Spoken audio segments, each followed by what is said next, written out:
Hello everyone, welcome to my channel Knowledge Fever. Here I will discuss with you about Emile Durkheim, who has an important place in classical sociological thinkers. Emile Durkheim was the most prominent French sociologist of the 19th century.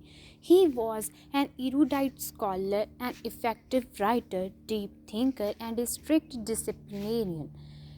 Erudite scholar means the person who has great knowledge. So, email दुर्खाइम ने Comte को अपना जो master है वो मान लिया था, जिसकी वजह से उसने सोशियोलॉजी में एक एम्पिरिसिज्म को लाना चाहा था और जिसकी वजह से उसने सोशियोलॉजी में एक उसको साइंटिफिक वे में बताना चाहा था कि जिसको हम एक साइंटिफिक वे में पढ़ सके, जैसे हम दूसरी साइंस को पढ़ते हैं।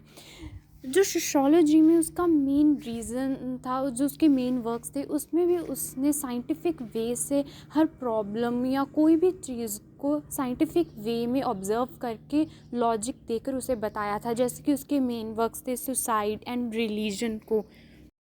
सो next, Durkheim was born in a Jewish family. उनका जो बर्थ हुआ था वो 15 अप्रैल 1858 में एपिनियल फ्रांस में हुआ था। उन्होंने Hebrew language, the Old Testament, the Talmud को अर्ली एज में स्टडी जो था वो कर लिया था। मेनली वो अपनी लाइफ में एग्नोस्टिक ही रहे थे, जिसको गॉड की एग्जिस्टेंस पर डाउट ही रहा था कि उनको जो है वो अननोन ही रहेंगे, उसके बारे में पता ही नहीं लगाया जा सकता। He had a bright student career in the college at Epiniel, that is why he won several prizes.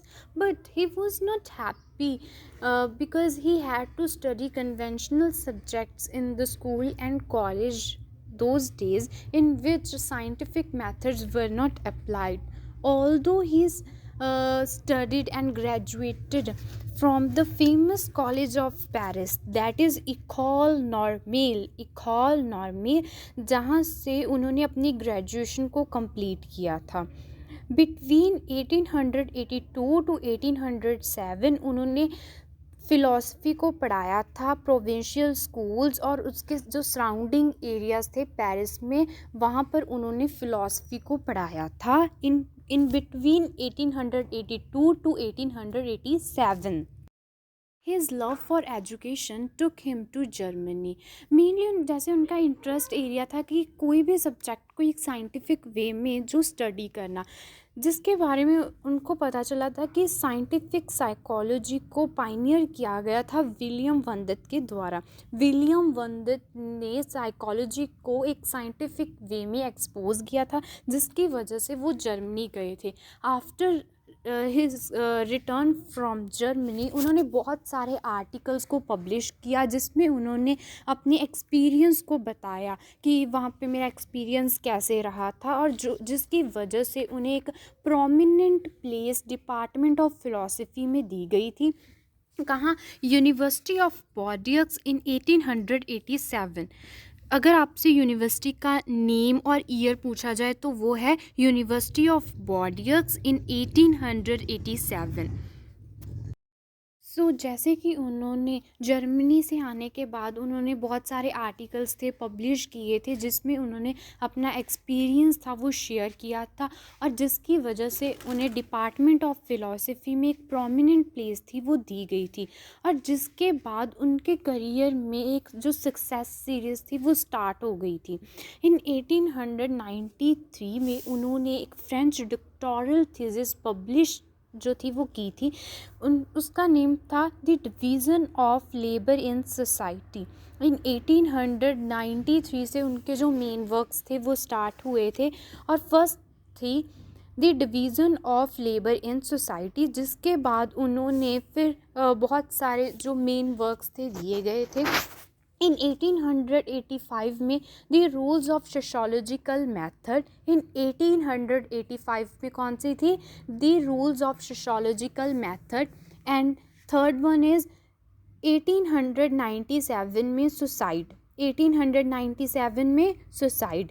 And another is 1912 में थी the elementary forms of religious life. So ये जो उनके जो मेन वर्क्स हैं ये सबसे ज़्यादा इम्पॉर्टेंट हैं, जिसका आप कोई भी कॉम्पिटिटिव एग्ज़ाम दोगे मेनली यही पूछे जाते हैं।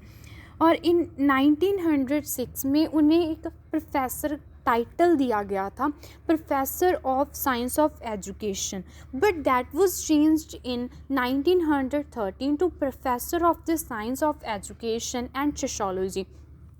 सो मेनली 1906 में उनके पास जो टाइटल था वो सिर्फ एजुकेशन का था। सो बट इन 1913 में उनको दो टाइटल सब्जेक्ट्स के मिल गए थे। First one was the education and second one of the sociology. So उनके पास दो जो टाइटल थे वो हो गए थे।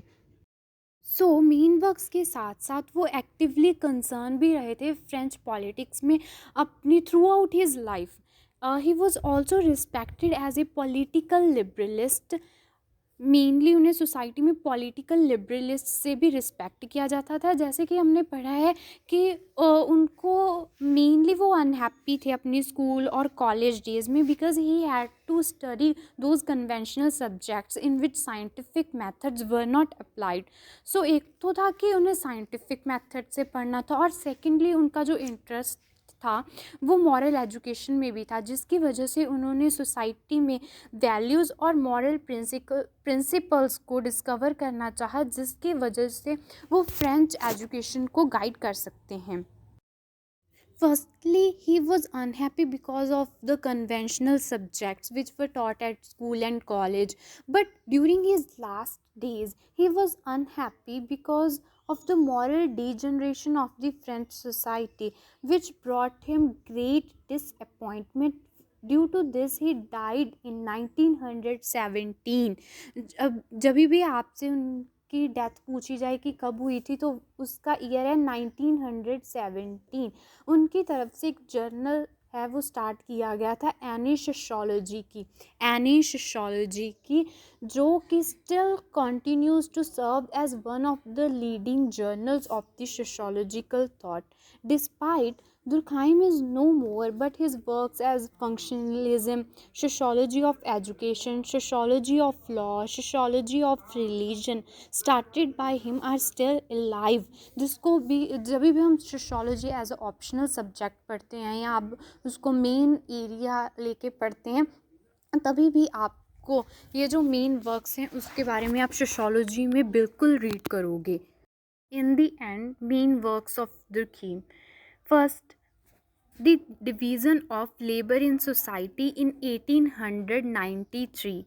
Second, the rules of sociological method in 1895. Society in 1897.